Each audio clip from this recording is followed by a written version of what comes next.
안녕하세요. 데이터 분석은 이미 좀 아시는 여러분들과 오늘은 데이터 라벨링 요거 좀 깊게 파고들어 볼까 합니다. AI 모델 만들 때 진짜 핵심인데 근데 또 이게 시간도 돈도 많이 든다고 하잖아요. 왜 그렇게 중요하고 또 비용은 왜 많이 드는지 그 속사정을 좀 같이 알아보겠습니다. 자, 데이터 라벨링. 뭐 간단히 말하면 그냥 원시 데이터에다가 AI가 알아먹을 수 있게 이름표? 그러니까 태그를 붙여주는 작업이죠. 특히 지도학습 모델 개발할 때는 이거 꼭 해야 하는 전처리 단계라는 거, 이건 뭐 다들 아실 거고요. 네, 정확합니다. 근데 그 중요성이 바로 비용으로 나타나죠. 여기서 사실 진짜 놀라운 건, AI 프로젝트 전체 비용 있잖아요. 거기서 평균 한 25% 이상이 이 데이터 라벨링에 들어간다는 거예요. 25%요? 와, 생각보다 정말 큰데요? 그렇죠. 만약에 AI 모델 하나 만드는데 10억 쓴다 치면, 2억 5천만 원 이상이 그냥 데이터에 이름표 붙이는 데만 들어간다는 거죠. 이건 뭐 모델 학습 시작하기도 전 얘기고요. 그만큼 이 기초 작업이 중요하면서도 또 비싸다는 걸 딱 보여주는 거죠. 결국에는 이 고품질 라벨링 데이터 없이는 AI 모델 성능이나 뭐 신뢰성 이런 걸 기대하기 어려운 겁니다. 아, 그렇군요. 그럼 구체적으로 어떤 작업들이 있는지 예를 좀 들어볼까요? 이미지 데이터 같은 경우는 사진 딱 보고 이건 고양이, 저건 자동차 이렇게 이름 붙이거나 아니면 네모박스 같은 거 치는 거 있잖아요. 바운딩 박스. 그런 거 말하는 거죠? 네, 맞아요. 그런 객체 태깅이나 바운딩 박스 설정 같은 거고요.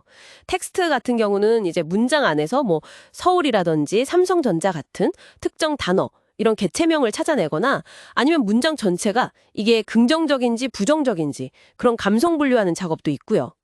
감성 분석도 라벨링이군요. 네. 그리고 오디오 데이터는 뭐 음성 듣고 받아쓰거나 아니면 여러 사람 목소리 섞여 있을 때 이건 A 목소리, 저건 B 목소리 이렇게 구분하는 화자 분리 같은 것도 다 라벨링에 속합니다. 그렇군요. 종류가 정말 다양하네요. 그럼 이런 라벨링은 보통 어떤 방식으로 하나요? 방식도 여러 가지인데요. 가장 기본은 역시 사람이 하나하나 눈으로 보고 손으로 하는 거, 수동 라벨링이죠.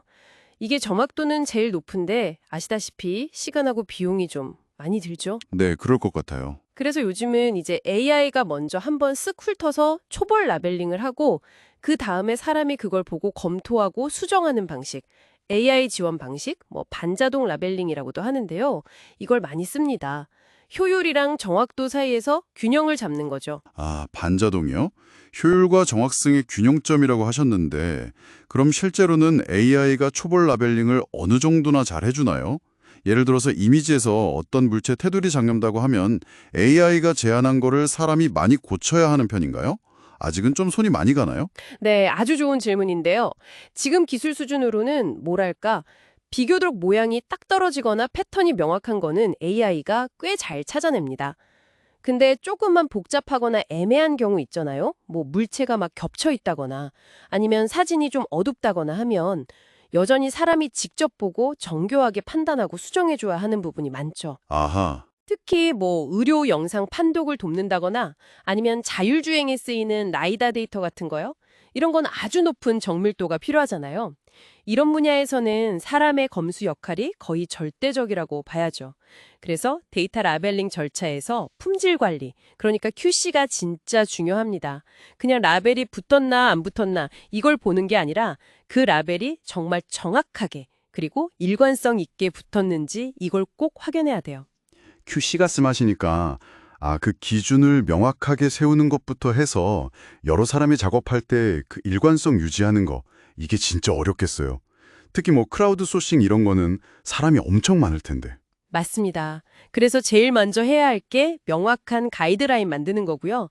작업이 끝나면 여러 작업자 결과물을 서로 비교해 보면서 혹시 의견 다른 부분 없는지 조율하는 과정. 이걸 뭐 컨센서스 체크라고 부르기도 하는데요.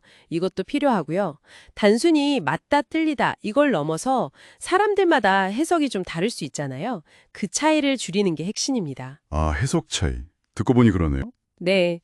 특히 감성 분석처럼 좀 주관이 들어갈 수 있는 경우는 이 의견 조율 과정이 엄청 복잡하고 또 중요해지죠. 바로 이런 지점에서 휴먼 인 더 룹, 줄여서 HITL이라고 부르는 접근법이 효과를 발휘합니다.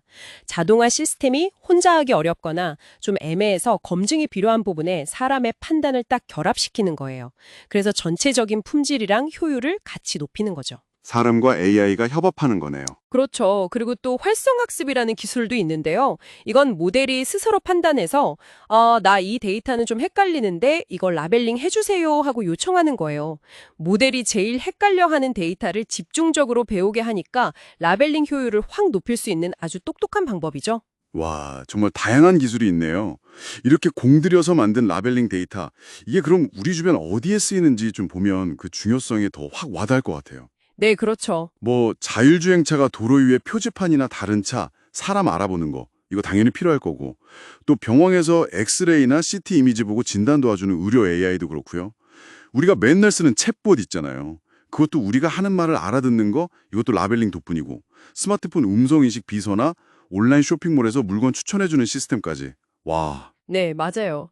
사실상 AI가 쓰이는 거의 모든 분야의 밑바탕에는 이렇게 잘 라벨링된 데이터가 깔려 있다고 봐도 과언이 아닙니다. 정말 그렇네요. 앞으로 AI 기술, 특히 요즘 많이 얘기하는 LLM 같은 초거대 모델 있잖아요. 이런 게 더 발전하면 고품질 라벨링 데이터는 수요가 폭발적으로 늘어날 걸로 보고 있고요. 동시에 라벨링을 자동으로 하거나 반자동으로 하는 기술도 엄청 빠르게 발전하겠죠. 근데 기술이 발전할수록 오히려 데이터 품질 관리는 더 중요해질 거고요. 또 라벨링 과정에서 개인정보 같은 거 어떻게 보호할 거냐 이런 이슈도 계속 나올 겁니다. 이제 데이터 라벨링은 해도 되고 안 해도 되는 그런 게 아니라 AI 생태계를 딱 받쳐주는 핵심 인프라로 완전히 자리를 잡았다고 봐야죠. 네, 오늘 이야기 쭉 들어보니까 이 데이터 라벨링이라는 게 그냥 데이터에 꼬리표 붙이는 단순 반복 작업 그 이상이네요. AI가 세상을 정확하게 보고 또 예측할 수 있도록 하나하나 가르치는 뭐랄까 핵심 교육과정 같은 거라는 생각이 듭니다. 결국 라벨링 데이터의 품질이 AI 모델의 성능을 결정한다. 이 사실은 데이터 분석에 익숙하신 여러분께는 아마 더 크게 와 닿으실 것 같아요. 네, 맞습니다. 마지막으로 한 가지 좀 재미있는 질문을 던져볼까 하는데요. AI가 라벨링을 어떻게 할지는 점점 더 잘하게 될 거잖아요. 근데 과연 무엇을 그리고 왜 라벨링 해야 하는지 이런 좀 더 높은 차원의 정의나 판단까지 AI한테 맡길 수 있을까요? 아니면 이 부분은 계속해서 인간 전문가의 고유한 영역으로 남게 될까요? 어쩌면 미래에는 AI가 이런 라벨은 어때요? 하고 제안하면 사람이 그게 타당한지, 맥락에 맞는지 최종적으로 판단하고 결정하는 그런 식의 새로운 인간 AI 협업이 일반적이 될지도 모르겠습니다. 이 질문에 대한 답을 한번 고민해 보시면 앞으로 AI 시대를 살아가는데 중요한 실마리가 되지 않을까 싶네요.